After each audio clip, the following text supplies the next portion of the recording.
The case of Dennis Lloyd Martin, who goes missing in the Great Smoky Mountains National Park.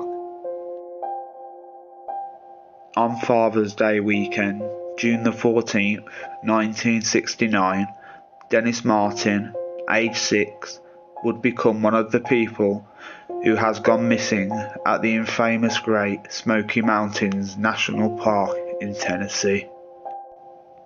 Dennis and his father, grandfather and brother went to the park to spend the weekend and go hiking, as it was Father's Day.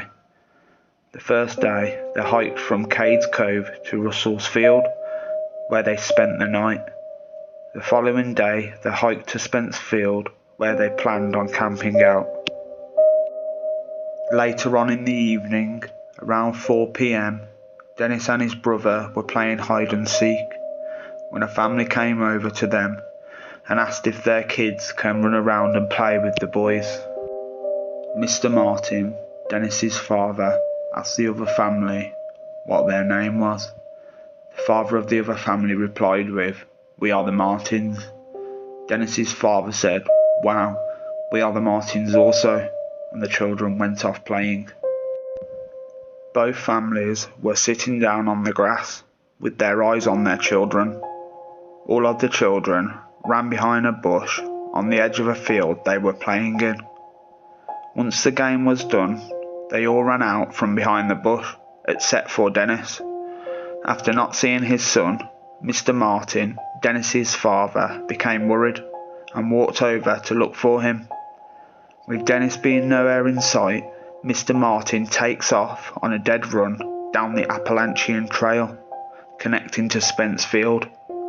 He runs for 2 miles flat out and doesn't see Dennis anywhere.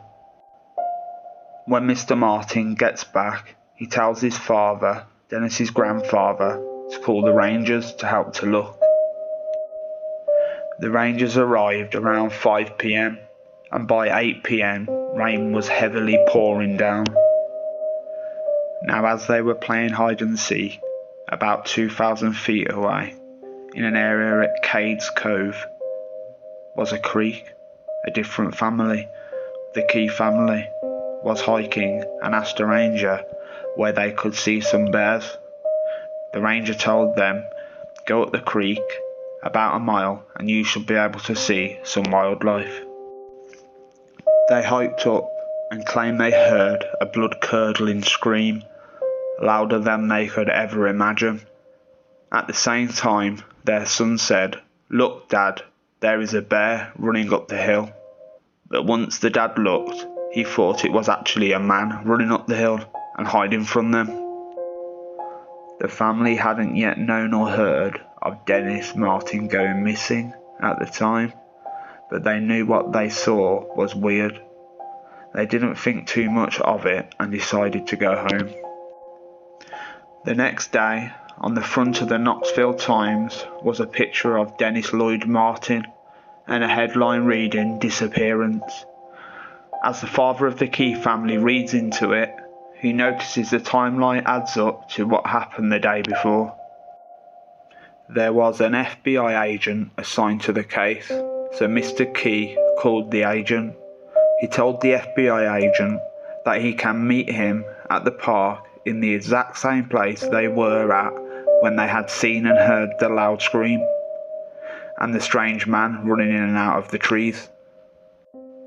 The FBI agent refused and said him and a National Park Ranger will meet you outside of the park at a different location.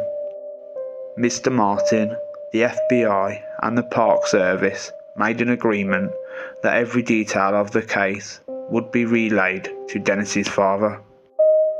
Well, the FBI didn't tell him about the interview with the Key family, so when Mr. Martin found out, he was furious. The FBI told Mr. Martin the timeline didn't match up and it was impossible that they had anything to do with each other. However, a man by the name of Dwight McCarter, who was a park ranger and ended up being a head park ranger later on in his life, was standing by them during this conversation. He said He knew the FBI was lying. The trail wasn't that big, and it definitely could have taken place during the time frame. So Mr. Martin and Dwight McCarter decided to make the route to see if it could be done in the time frame. So they took off and did the test and found out it could be done, so the FBI were definitely lying. So as all of this was going on, the US Army Special Forces, the Green Berets, had multiple helicopters flying and conduct their own search.